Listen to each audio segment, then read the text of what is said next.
Hey, good evening, everyone. Buenas tardes a todos. We'll go ahead and get started with the Finance and Personnel Committee meeting tonight, July 6, 2026 at 5:30 p.m. Did we have any public comments? No. Thank you. No public comments. So moving on with Dr. Engel. Roll call. I'm sorry. Roll call. Oh, sorry. Yes, roll call. Mayra Reyes. Juan Cifuentes. Fanny Valencia. Michael Engel. Julie Swartzloff. Bob Elverson. Thank you. Go ahead. Okay. All right. So tonight we have some donations. We got 11 bins of fabric from the Okawa, am I saying it? Opa family for the early learning department. We also have $400 from the Knights of Columbus to support students with intellectual disabilities and related district programs. Those are the donations for tonight. And the next, any questions on the donations? Okay. The monthly financials are in there for May, so you'll have all four reports in for May and the four reports for the the two reports for the payroll as well. And then I have 4 items tonight to kind of go over. So the first one, any questions on the financials that were in there? I do not have any, no. Okay. So tonight, can you guys broadcast the FY27 budget timeline? Yep, just kind of scroll down a little bit. So I wanted to go through, because this year's going to be a little bit interesting, just the way that the board meeting dates kind of lined up and the timing of everything coming from the state and from the feds. So tonight, it's just, oh, you guys can't zoom in. So tonight, we're just going to go through the timeline of the presentation. On the 20th, there'll actually be a tentative budget presentation to the full board. So that's going to be on July 20th. There'll also be a resolution that night to adopt the FY27 tentative budget with the ISB 5036 format. So the month of July, we're going to continue to update and refine the FY27 budget. And we're also going to be looking at the federal grants and finalizing those. We'll actually have hopefully actual numbers in there as well. As you guys will recall, that first or second week in August, the state usually releases the final evidence-based funding formula allotments for each school district. On the August 10th date, we'll have a tentative budget for the FY27, and it'll be publicly on display starting that night for 30 days. And there'll also be a legal notice of publication and hearing set in the paper for the September 21st date. So on the September 21st date, we'll have the public hearing, because you need to have the 30 days from August 10th to the 21st. So we'll have like 41 days, but the minimum's 30. And then we'll also have the approval that night on September the 21st, which puts us right in timeline with everything that needs to go to the county and to the state. Any questions on the timeline? Nope, as long as we're still within the approved times, I think that's okay. Now, this is the budget that'll be effective July 1st of 27. Right, it'll be effective July 1st through June 30th, 2027. Okay. Now, the resolution that'll come on the 20th, is that going to start to be like a draft of the? It'll be, it'll be at 95% of the way their draft. The final touches will be, quite honestly, that first, second week in August, because then we'll get exact numbers with the evidence-based funding. And then from there, we can, as part of the budget, we'll have the evidence-based funding formula expenditure plan, which is now part of it, which we'll have to put in there as well. So in that, the state's usually been good. Usually it's like end of that first week, beginning of that second week in August when they release it. Okay. It'll be a big to-do. We'll know. Yeah. And that'll tell us what tier funding will be as well. It'll be full calc. So hopefully tier 1, but most likely we'll probably remain in tier 2. Yeah. Okay. Any other questions? Okay. All right. Next is the update with Bentech. So I just want to give kind of an update of where we are. Everything tonight is just informational based, just to kind of keep you guys abreast to what's happening. So as of June 23rd, Bentech has been provided with documentation required for the implementation moving forward. This included a list of all employees, retirees, and their personal information for any benefits related calculations, including their salaries, job titles, addresses, information, any current calculations. This includes any deductions for the health insurance, dental, vision, etc. This has all been provided. We're actually working with them tomorrow and have been working diligently with them for the last week and a half, and we're expecting a very smooth transition and a wonderful open enrollment when it comes time. So that's the update with Bentech so far. I'm knock on wood, I think we're going to be done with the full implementation by September and then be ready for an open enrollment there in November. Okay. Dr. Engel, for the board members in the community, can you just give an update on what Bentech was again and why we went with that? Sure.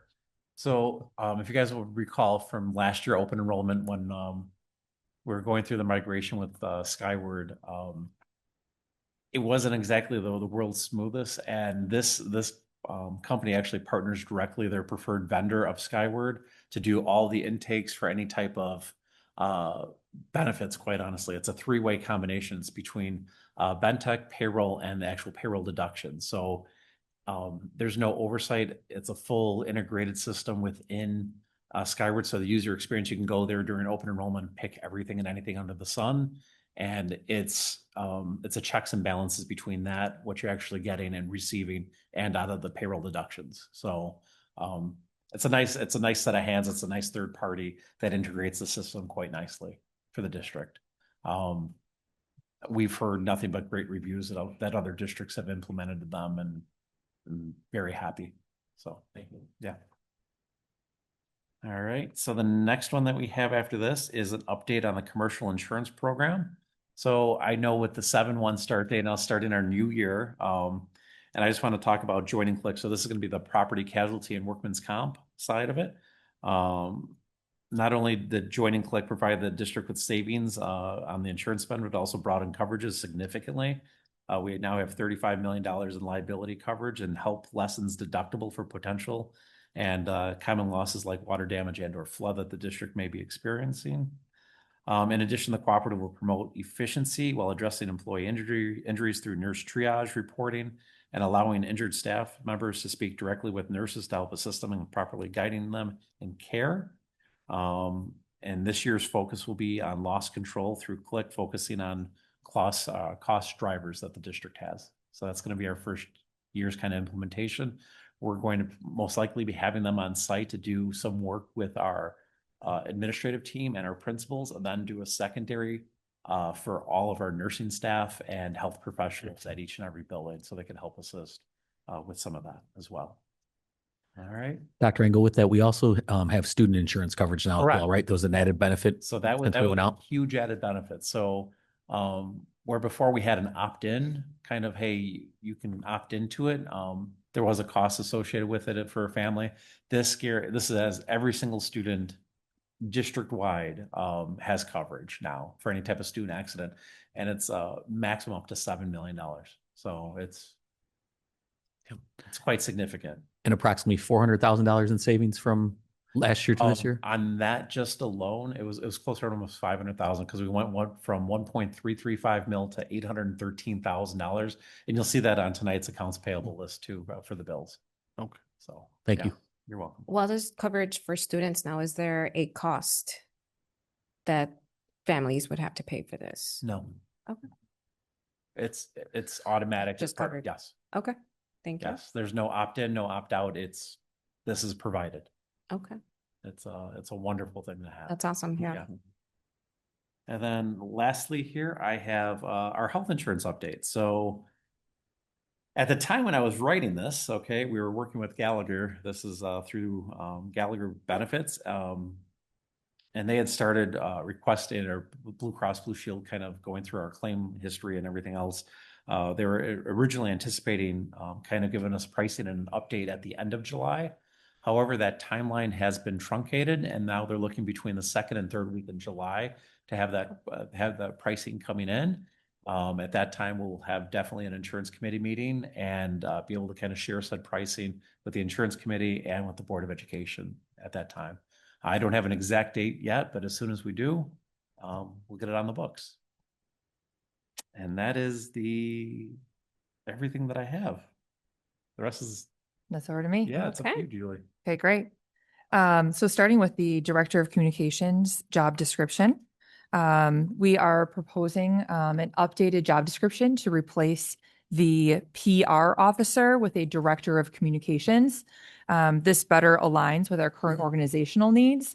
It really emphasizes the responsibility that comes with this very critical communications role within our district.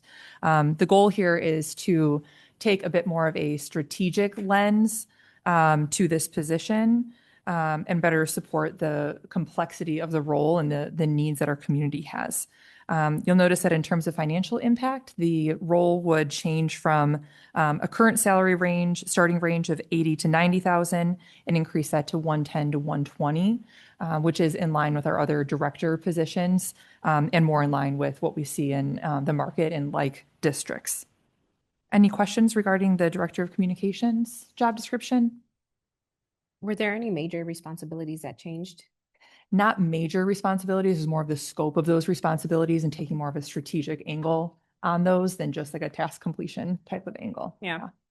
This person really is a critical member of the cabinet team and provides a lot of support to the superintendent's office. Agreed. Okay. And I think one of the things just to note for the board or the F&P committee that's here is we would look to present this information tonight informationally and then look to have it presented for action at the July 20th board meeting. And if everything runs well, hopefully we have an identified candidate at that meeting. If not, it will be the next meeting in August there. But there may be the possibility that we would look to drop this approval for the change in title and the personnel appointed to that position at the same evening. So I just wanted to make note of that. Okay. Sounds good. Great. And then lastly, we have what is called miscellaneous position wages. This is the handout that I provided at table this evening. Essentially, there are a number of positions that we have in the district that are not part of any of our CBAs or other contracted roles. These include our substitutes for certified and non-certified positions, seasonal and student employees, our at-will employees. A lot of times we call them per diem or noon hour employees. Internships, and then lastly, our event workers. Part of the goal of this is to have a process through which annually we can review these wages and make sure that we are transparent and the board has an opportunity to approve these prior to us implementing them. The other goal here is to ensure that we are in line with the market and we're able to recruit appropriate individuals to these roles. You'll see that in terms of changes, which are in red, we have long-term substitutes increasing from 271.78 a day to 294.44 per day. That reflects the per diem rate of our bachelor's step one, which is what that is based off of. The other change you'll see there is that we would like to make that retroactive to the first day of a long-term assignment. Currently, the practice is that substitutes in a long-term role have to work at the 150 or 180 per day all the way up through day 20. And then on day 21, they flip to the long-term rate. But the reality is that they're still performing those same duties, the planning, the prepping, the grading, the parent communication, et cetera. And so we want to make sure that they are, that rate is honored for the entirety of their service. We also added the substitute or temporary worker rate. And then the school psychologist internship rate, increasing that to 20,000. That's going to be a huge recruitment tool as we look at trying to bring on our own school psychs rather than contracting out those positions. If you bring them in as interns, you're much more likely to be able to hire them as direct hires long-term. And then lastly, when we look at our event workers, we can see here that for high school, we want to be a little bit more competitive with these rates to try to recruit folks into some of these hard to fill roles. The supervision rate increasing from $40 to $45 per game. And then announcers, those who run the clock, and then the other roles that are sort of sports dependent. So Libero tracker, chains, those types of things would be at $55 per game, an increase from $40 per game. Are there any questions regarding the miscellaneous position wages draft? How does this change affect employees that are, let's just say, lunch supervisors now? Yeah, great question. Oh, and thank you for mentioning that because I failed to mention that we want to increase those rates for lunch supervisors, traffic monitors, and crossing guards from $15.75 up to $18. Right now, it is challenging to fill those roles because the rate is significantly lower than a lot of our contracted rates. I think it would honor the great work that they do and help us to recruit and retain folks long term. I guess what I'm getting at is, Yeah. are they going to you know, if we have employees that are there now filling Yeah. this, I mean, if somebody's employed doing that position now today Yeah. at 1575, you know, they're gonna move straight up to 18, or you're That's gonna right. account for years of service or none of that and with this? With these rates, they are, because they're not contract, they're not on any type of a schedule. So Got it. it's just a flat rate for everyone in that position. Perfect. Yeah. And then we want to look at that annually and make sure that we are still competitive and appropriate to what that wage should be. Right. Yeah. Great question. The one thing Ms. Swartzoff really wanted to do was get this all into one document, so we had it in front of us, and then we could present it this timeline every year to the board. If there's no changes, we'll just present it with no changes, but just to make sure the board's aware of it, so we have it in one location. If you think back to, you know, the recent SEIU contract negotiation, the IFT, AFT, and then looking at our departmental staff and our admin staff, it was really the non-union staff members that we had to kind of finish up this round with. So this would be it for fiscal year 26, kind of wrapping up, rolling into fiscal year 27. And we think we're on a good trajectory to be able to recruit people and retain people at that point in time with these changes. I really like this. Thanks. Any other questions No for Ms. Swartzoff questions. on it? No. Okay. Okay, and I think we don't have anything else. Any other questions? This meeting is adjourned at 5:46 p.m. Perfect. Thank you.